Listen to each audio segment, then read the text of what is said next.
আসসালামু আলাইকুম রহমতুল্লাহি ওয়া বারাকাতুহু মাই ব্রাদার অ্যান্ড সিস্টার। আশা করি আপনারা সবাই ভালো আছেন। আলহামদুলিল্লাহ, আলহামদুলিল্লাহ। আসলে সূর্য দেখলে আমরা ভালো হয়ে যাই। মানে গলার সাউন্ড বলেন, মানে সকালবেলা যখন উঠে একটু আমরা লাইনটা ফাঁকা করে দেখি যে এত সুন্দর, মাশাআল্লাহ, মাশাআল্লাহ। This is the first time আপনার এবছরের এত সুন্দর ওয়েদার আরকি। সো মনে করেন জানুয়ারি তো পুরো অন্ধকার গেছে অ্যান্ড সেদিন মাত্র কমপ্লেইন করলাম। আল্লাহর কাছে মনে হয়, আমার কাছে মনে হয় আমি একটু কমপ্লেইন কম করি আজকাল। বেশি বেশি করে কমপ্লেইন করতে হবে, তো সমাধান হয়ে যাবে ইনশাআল্লাহ। আলহামদুলিল্লাহ, আলহামদুলিল্লাহ ফর এভরিথিং। সো মাত্র ২-১ দিনের ব্যবধানেই আমার সবগুলো আলহামদুলিল্লাহ জার্মিনেট হওয়া শুরু হয়েছে। এই যে বলেছিলাম আপনার যেগুলো মারা গেছে তো গেছে, এরপরে যদি কোনোভাবে এগুলো টিকে যাবে, যদি রৌদ্রটা ভালো করে পেয়ে যায়। আজকে তো আপনার যেটা আছে বা সন্ধ্যা পর্যন্তই থাকার কথা, ভালো রৌদ্র আলহামদুলিল্লাহ। এই যে লাউ গাছগুলো সবগুলো বের হচ্ছে, আমি আজকেই খুলে দিচ্ছিলাম, বিকজ সকালবেলা ফ্রোজেন ছিল কন্ডিশন। সাডেনলি আমি খুলে দিব না, ভালো করে একটু টেম্পারেচারটা নর্মাল হয়ে যাক। দেন এগুলো করলা, বেশ কিছু করলা বের হয়েছে, বাট যেই পরিমাণ লাগিয়েছি করলা আমি সেই পরিমাণ দেখতে পাচ্ছি না। তো দেখা যাক। আলহামদুলিল্লাহ 60 করলা গাছ বের হওয়ার কথা, বাট আমার কাছে সেই রকম দেখা যাচ্ছে না। বাট লাউ গাছগুলো মনে হচ্ছে যে আসলে আমার কাছে মনে হয় আমি ধরে ফেলেছি যে কীভাবে লাউ গাছটা আপনার জার্মিনেট করতে হয়। And it's very easy. আমাকে আপনার টিস্যুতে দিয়ে এখন আর জার্মিনেট করতে হয় না, সরাসরি আমি আপনার মাড়ি দিয়ে দিলেই খুব মানে ২-৩ দিনের মধ্যেই জার্মিনেট হয়ে যায় এত সুন্দরভাবে। মানে আসলে আমরা কী হয় প্রতি বছর শিখি। আমি তো আগেই আপনাকে বলেছি আমরা যত যে কাজ যেটা যত করব, এই জন্য আমি সবসময় কিন্তু এক্সপিরিয়েন্সের দাম দিই। যারা বয়স্ক তাদেরকে আমি রেসপেক্ট করি বেশি। অ্যান্ড আমার কাছে মনে হয় আমার আমার ভালো যায় ওনাদের সাথে, বয়স্কদের সাথে আর কি। আমি স্কুলে গেলেও দেখা যায় যে একটু বয়স্ক যারা তাদের সাথে দাঁড়ায় দাঁড়িয়ে গল্প করি। হার্ডলি আমি কোনো ইয়াং কাপলের সাথে দাঁড়ায় দাঁড়িয়ে কথা বলি আর কি। হার্ডলি যারা মানে দেখা যায় যে মোটামুটি কথা বলতে চায় তাদের সাথে মানে যেচে গিয়ে কখনো বলি না আলহামদুলিল্লাহ। সো দেখা যাক। আলহামদুলিল্লাহ, এই তো আলহামদুলিল্লাহ দেখা যাচ্ছে ভালোই সবগুলো জার্মিনেট হচ্ছে। দেখে মনে হচ্ছে যে হ্যাঁ আমি এবার গার্ডেনিং করব। কতগুলো দিন যাবৎ মনে হচ্ছিল যে পুরো জানুয়ারি গেছে, মনে হচ্ছে যে আমি আসলে কি গার্ডেনিং করবো এবছর। এবছর তো মনে হচ্ছে না কিছু হচ্ছে, মানে কিছু করবো আর কি। মানে আপনার সারাদিন এত ব্যস্ত থাকার পরে সময়ই হয় না যে আপনি গিয়ে মানে এগুলো অ্যারেঞ্জ করবেন। এগুলো তো অ্যারেঞ্জ করতে হয় আমাদেরকে, রেডি করতে হয়, শীটগুলোকে ভিজিয়ে রাখতে হয়, বাছাই করতে হয়, তারপরে এইটা মাঠ তৈরি করতে হবে আপনার এগুলোর মধ্যে। এই যে আপনার পলি ব্যাগ দিয়ে বাঁধা করা, এই যে জিনিসগুলো যে সেট আপ করা, you need time for that. আসলে ওই টাইমটা পাই না আমি, খুবই কষ্ট হয়ে যায়। আমি যতটুকু টাইম পাওয়া যায় তারপরে যদি এনাফ আপনার এনভায়রনমেন্টটা পারফেক্টলি না পাই, অনেক বেশি কষ্ট হয়ে যায় আমাদের জন্য এই দেশে। তারপর আপনি এত কষ্টর পরেও গিয়ে আপনি দেখেন গত বছর আমি একটা লাউ হয়েছে শুধুমাত্র। তো এত কষ্ট করি, মানে পানির বিল আসছে 600-এর উপরে আপনার মাত্র 6 মাসে। তো ইউ ক্যান টেল যে আমরা সেই টাকা দিয়ে কিন্তু অনেক, বাট তারপরেও করি কিসের জন্য? আমরা নিজেদেরকে একটু ব্যস্ত রাখার চেষ্টা করি। এইসব জায়গায় আমাদের তো আসলে তেমন কিছু কোথাও যাওয়ার বা সেরকম সুযোগ সুবিধা নাই। ওয়েদারের কারণেও আপনি এনজয়ও করতে পারবেন না। আমি সৌদি আরবে যখন গিয়েছিলাম আলহামদুলিল্লাহ আমি দেখেছি বাইরে বসে মানুষ মানে এত গরমের মধ্যেও মানুষ চেষ্টা করে একটু বাইরে যায়, মানে ইফতার করে। আমি অবাক হয়ে যাই যে ইফতার করার জন্য বাইরে কেন যাইতে হবে ভাই, নামাজ কালাম পড়তে হবে না? বাট ওই দেশে দেখি আমি সুন্দর করে ইফতার করে সবাই। আর বাইরে গিয়ে রাস্তার পাশে বসে বসে ইফতার করতেছে, রাস্তার পাশে বসে নামাজ পড়তেছে। বাট আমি প্রেটা আমি সবসময় মানে আমি মনে করি, আমার কাছে মনে হয় আমি কেন বাইরে যেয়ে করব? আমি ঘরে বসে করব। আমার ঘরে বসে আমি ইবাদত করতে আমার জন্য বেশি কনসেন্ট্রেশন দিয়ে আমি ইবাদত করতে পারবো। সেজন্য আমি মানে রমাদানে আমি সৌদি গিয়েছিলাম, বাট আমি অত স্যাটিসফাইড না। বাট আলহামদুলিল্লাহ বলবো যে যেভাবে যেখানে যেখানে থাকে আমাদের আসলে এখানে ঘরে থাকতে থাকতে আমরা অভ্যাস হয়ে গেছে। আমি বাংলাদেশেও ঘরে থাকতে থাকতে আমাদের অভ্যাস হয়ে গেছে। তো ওভাবে বাইরে দৌড়াদৌড়ি করে আমাদের একটু মানে ওভাবে অভ্যাস নাই। But is my personal opinion যে আমার কাছে মনে হয় ঘরে বসে ইবাদত করাটা ভালো লাগে। আর সবাইকে নতুন গভর্নমেন্ট আসছে, কনগ্রাচুলেশন। অ্যান্ড অনেকেই পরিবর্তনের কথা বলেছেন, অ্যান্ড আমি দেখতে পাচ্ছি পরিবর্তন আলহামদুলিল্লাহ।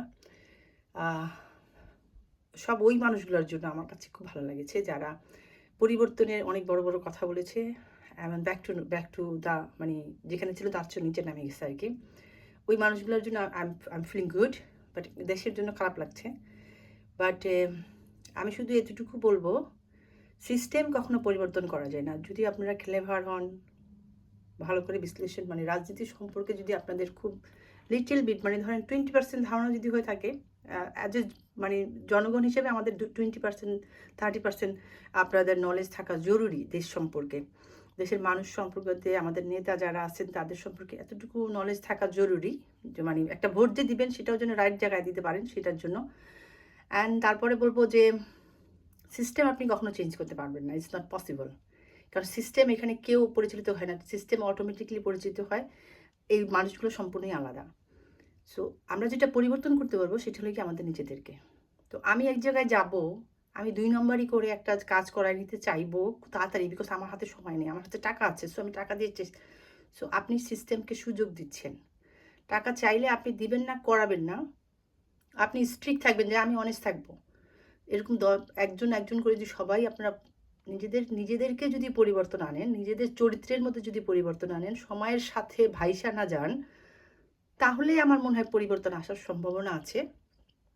আপনি গভর্নমেন্টের কাছ থেকে পরিবর্তন যদি চান, তাহলে আমি বলবো এটা স্টুপিডিটি ছাড়া আর কিছুই না। So I am so happy what's happen, যে ইটস প্রুফ, যে এটা ফুললি প্রুফ হয়েছে যে আসলে আই ওয়াজ রাইট। যে আপনি এদের কাছ থেকে কখনো মানে পরিবর্তন এক্সপেক্ট করে জাস্ট বোকামি ছাড়া আর কিছুই হবে না। তো যে যেটা করবে সেটার কর্মফল ভোগ করবে। এটা আল্লাহ বলছে যে যখন ওই যে রাজ্যের মানুষ, মানে এভাবে মানে বলা হয়েছে যে দেশের ওভাবে যে মানুষ যদি বোকা হয়, তারা যদি স্টুপিড হয়, তাহলে এটা শাস্তি তারাই ভোগ করবে। তাদেরকে আল্লাহ শাস্তি দেয় কি দিয়ে? একজন খারাপ নেতা দিয়ে, খারাপ রাজা দিয়ে। So it was deserved. বাংলাদেশের মানুষ যারা এগুলো করছে, তারা আসলে কোথায় কী করতে হবে এতটুকু জ্ঞান এখন হয়, তারা মনে করে তারা সব জানে। আজকাল স্টুডেন্টরা তো মানে এদের কথা শুনলে এরা সুন্দরভাবে খুব স্টাইলিশভাবে গালি শিখছে, যেগুলো আমার বাচ্চারাও বলে না। এদেশে থাইকা আমরাও কখনো মুখে দিয়ে ওইসব গালি উচ্চারণ করি না, সেই গালিগুলো শিখছে তারা অনেক সুন্দর করে, অনেক স্টাইল করে গালি দিচ্ছে। মাথায় হেজাব পরা মেয়েগুলো অনেক সুন্দর স্টাইল করে খুব গালি দিচ্ছে, এবং ৫-১০ জন ছেলেপেলে নিয়ে বা গালি দিচ্ছে, আলহামদুলিল্লাহ।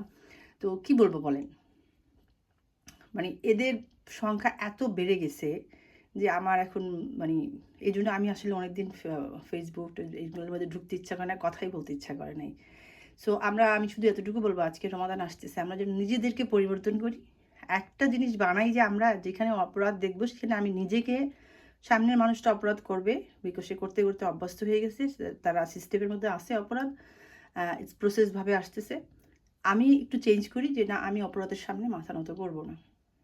আমি যখন এই দেশে আসছি আমাকে পুশ করা হয়েছিল আপনার ক্রিসমাস পার্টি করার জন্য। আমি আজকে 16 ইয়ার্স ফিনিশ হয়ে যাবে, আলহামদুলিল্লাহ আমি আজ পর্যন্ত কখনো এখানে মাথা নত করি নাই। সো এর স্ট্রং না হলে আপনি সিস্টেমকে পরিবর্তন করবেন। আমাকে অনেক ভুল বুঝছে সব জায়গায়, স্কুল বলেন, বাইরে বলেন, সবাইকে ভুল বুঝছে। আমার তো আমার আল্লাহকে সহি রাখতে হবে, বাকি সবাই আমাকে ভুল বুঝে শেষ হয়ে যায়, আমার কিছু আসে যায় না।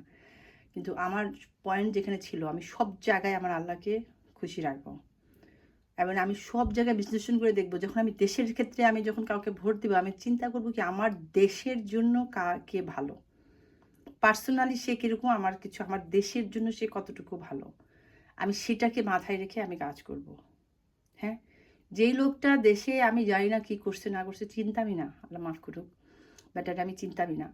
তাকে অন্য দেশ থেকে, যে দেশের জন্য যে আন্দোলনের সাথে কোনো সক্রিয় ছিল না, দেশের মধ্যে এত এত মানুষ ছিল, এত আপনার নর্মালি জ্ঞানী কারা, যারা ম্যাজিস্ট্রেট, ব্যারিস্টার, জাজ, এদের মধ্যে থেকে উপদেষ্টা বানাবে না, কোন স্টুপিটাকে একটা বসাইছে। এদের তো দেশ সম্বন্ধে কোনো ধারণাই নেই, এরা তো সহি কি আর রং কি এটার মধ্যে কোনো ডিফারেন্সই না, বোঝে না। যারা ডিফারেন্স করে, যারা ডিফারেন্স বোঝে, যারা জাস্টিফিকেশনের মধ্যে বসে, তাদেরকে বসাবে।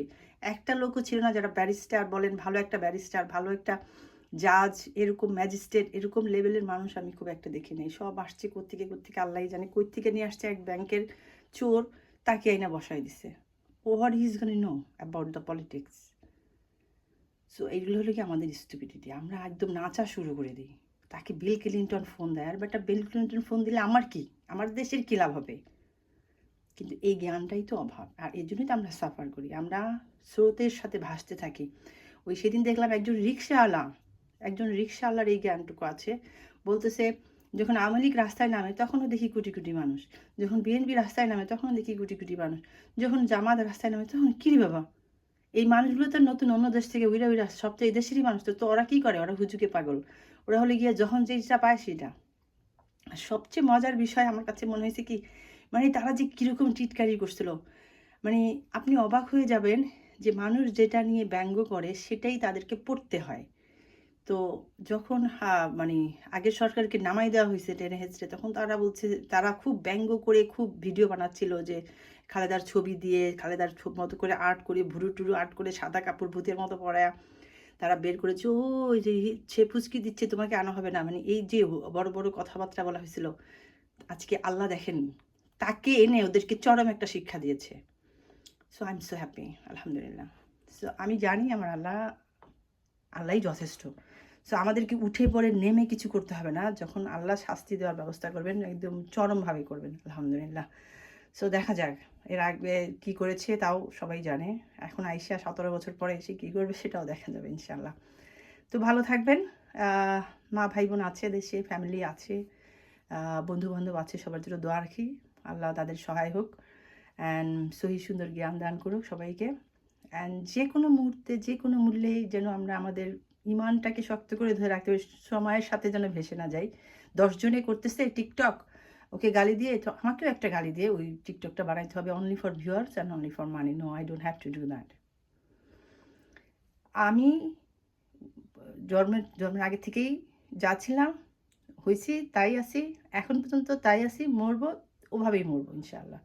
এতে আমাকে পরিবর্তন, আমার ১ম ওয়ার্ড ছিল এদেশ, আমি যখন এই দেশে পরিবর্তন, আমার মানে বাংলাদেশ থেকে এখানে আসা তো একটা পরিবর্তন। আমি যেরকম আমি তো সেরকমই, এটা তো আর চেঞ্জ করা যাবে না।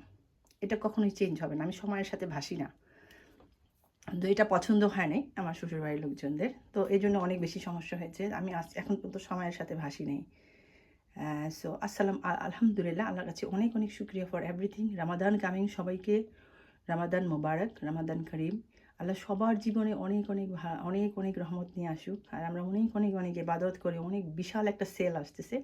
এই সেলে যেন আমরা অনেক, অনেক, অনেক কামাই, অনেক, অনেক অর্জন করে নিতে পারি, অনেক, অনেক জ্ঞান বাড়ায় নিতে পারি। আলহামদুলিল্লাহ, আমি একটা অভ্যাস আপনি পরিবর্তন, যেমন আমার মেয়েকে আমি বলেছি, আমার মেয়ে নিজেই বলেছে, "আম্মু আমি একটা পরিবর্তন আনবো। সেটা হলো আমি একদম মানে চেষ্টা করবো আমি আইপ্যাড ধরবো না অথবা আমি ফোন ধরবো না। যেকোনো একটা জিনিস আমি চেষ্টা করবো না।" সো এরকম যেকোনো একটা সুন্দর একটা পরিবর্তন আনার চেষ্টা করবো আমরা এই রামাদানে ইনশাআল্লাহ। আমি প্রতি বছর আমার টার্গেট থাকে আমি ২ টা নতুন করে সূরা শিখবো।